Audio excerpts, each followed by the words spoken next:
Vítam vás v mojej záhrade, takto v októbri a zároveň aj na mojom kanáli, kde sa venujem cirkadiánnej a mitochondriálnej biológii.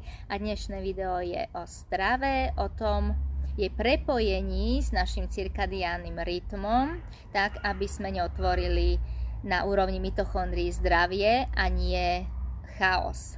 Aby sme ňou nedávali chaotické signály nášmu telu. Cirkadiánny rytmus, viete už odo mňa, že je to ten úplný základ nášho zdravia. A to preto, že všetky procesy v našom tele sú založené na správnom načasovaní.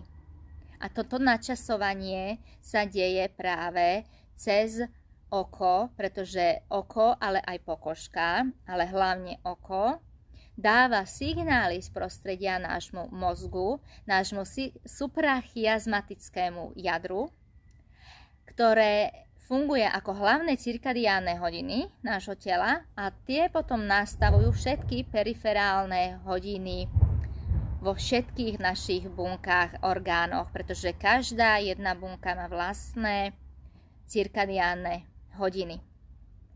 A teda predstavte si to tak, že mnoho ľudí vlastne už vie, že náš spánok funguje na základe cirkadiánnosti, hej, čiže máme tu deň, máme noc, svetlo, tmu, takisto aj trávenie, trávime cez deň nám oveľa lepšie trávi ako v noci a v noci nechceme tráviť, pretože potom zle spíme. A lenže cirkadiánny rytmus ide oveľa ďalej a naozaj riadi všetky procesy v našom tele, čiže tvorbu a vylučovanie hormónov, tvorbu neurotransmiterov a ich rozkladanie na iné látky, metabolizmus, štítna žľaza, črevo, mikrobióm, toto všetko funguje na základe cirkadiánnych podnetov, na základe tých signálov zvonku. A keď dostávajú správne signály, tak správne fungujú. Teraz sa pozrime na stravu z hľadiska evolučného, ancestrálneho. Počas dlhých miliónov rokov sme sa vyvíjali v úplnom súlade, spätosti s našim prostredím. Čiže vyvíjali sme sa na slnku, spojení so zemou, zažívali sme všetky možné počasia a takisto sme konzumovali len to, čo sa vyskytovalo v našej blízkosti, v našej bezprostrednej blízkosti, v našom prostredí. A toto moderný človek vôbec nerobí. Moderný človek žije neustále dá sa povedať, v lete.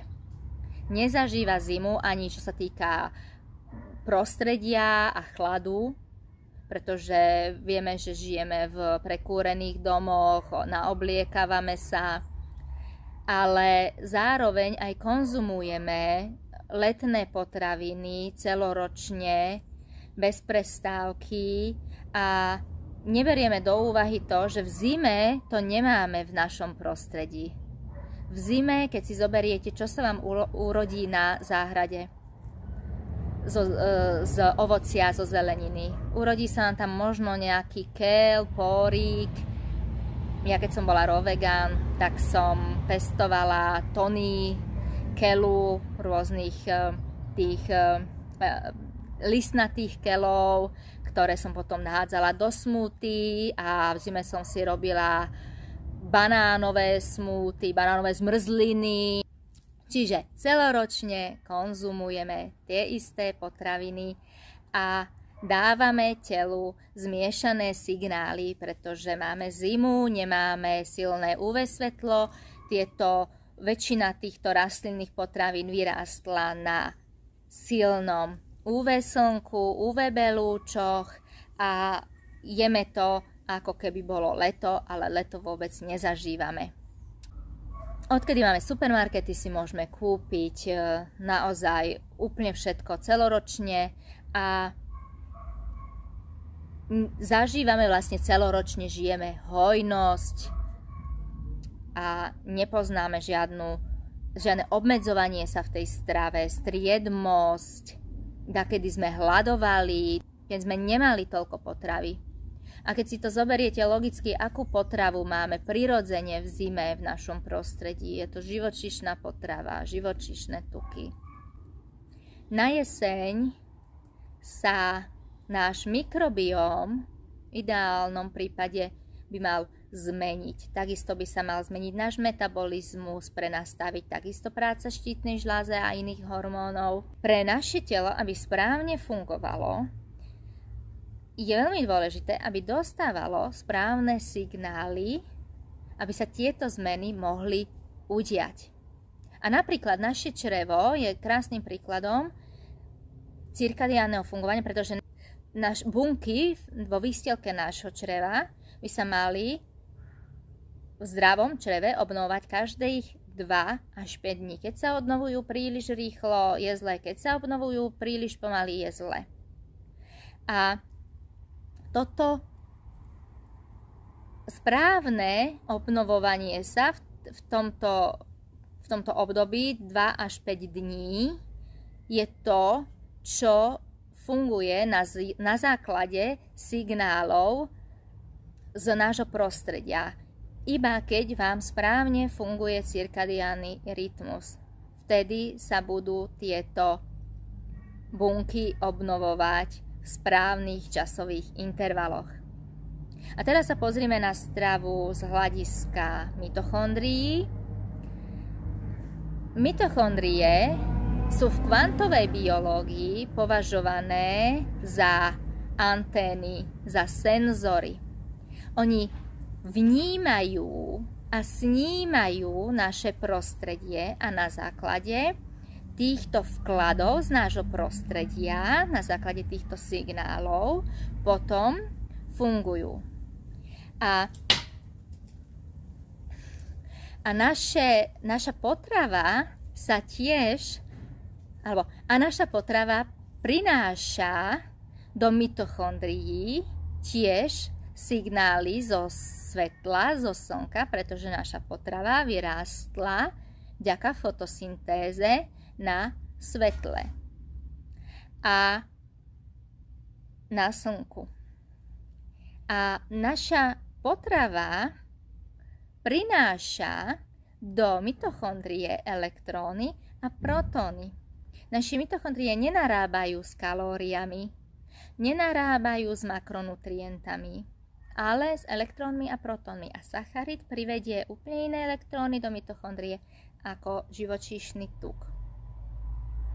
A sacharid prináša elektróny, ktoré sú veľmi silne nabité, majú veľmi silnú energiu, pretože vyrástli na prudkom slnku, ale zároveň je tých elektrónov menej. A tuk prináša veľa elektrónov, ale sú menej nabité. A sacharid, alebo molekula glukózy vytvorí len 37 molekúl ATP a molekula 16 uhlíkovej mastnej kyseliny vytvorí 137 molekúl ATP. A takisto aj vody vytvorí sacharid 2,2 krát menej ako tuk v tele na úrovni mitochondrií, pretože naše mitochondrie tvoria metabolickú vodu, štruktúrovanú vodu, prefiltrovanú, čiže nie je to len ATP, ktorú tvoria naše mitochondrie, ale aj vodu. A z toho potom telo získava tú hydratáciu a energiu. Čiže je veľký rozdiel, či budeme celoročne jesť nadmieru sacharidov, alebo zaradíme sezónne živočíšne bielkoviny a tuky do našej stravy. Takisto sacharidy tvoria iné množstvo, alebo elektróny zo sacharidov tvoria iné množstvo voľných radikálov v tele v lete a v zime ako elektróny z tukov. A voľné radikály vôbec nie sú zlé, sú potrebné na signalizáciu, na komunikáciu, ale ak privádzame do nášho tela, do mitochondrie, veľa elektrónov zo sacharidov v zime, keď nezažívame to silné UVB svetlo, na ktorom tie sacharidy vyrástli, tak tvoríme v našich mitochondriách chaos, ničíme si ten prvý komplex. Keď to robíme dlhodobo, naše mitochondrie sa stávajú nefunkčnými, dysfunkčnými, čo sa potom zobrazí na danom tkanive, na danom orgáne, kde sa toto deje. Takisto v krátkosti spomeniem deutérium, o ktorom urobím ale zvlášť video, pretože to je téma na dlho. Sacharidy privádzajú do nášho tela obrovské množstva deutéria. Deutérium je ťažký vodík, je to izotop vodíka, ktorý je ale ťažký a naše mitochondrie ho vôbec nemajú rady. A vedia si s ním veľmi dobre poradiť v lete, keď sme na silnom slnku, ale nevedia si s ním poradiť v zime, keď to slnko silné nemáme. Ďakujem vám za vašu pozornosť. Dúfam, že vám to dáva zmysel a dajte mi vedieť, čo si myslíte o sezónnom a lokálnom stravovaní sa. Ja si myslím, že aj moderný človek sa dokáže stravovať tak, aby netvoril v tele príliš veľa nesúladu a aby bol spojený s tou prírodou a dodržiaval určité zákony prírody podľa toho, ako sme sa evolučne vyvinuli. A budem rada, keď to budete zdieľať, komentovať a lajkovať, pretože mi tým veľmi pomôžete. A ešte raz vám super veľmi ďakujem a teším sa na vás v najbližšom videu, ktoré neviem ešte o čom bude, ale určite bude. Pa!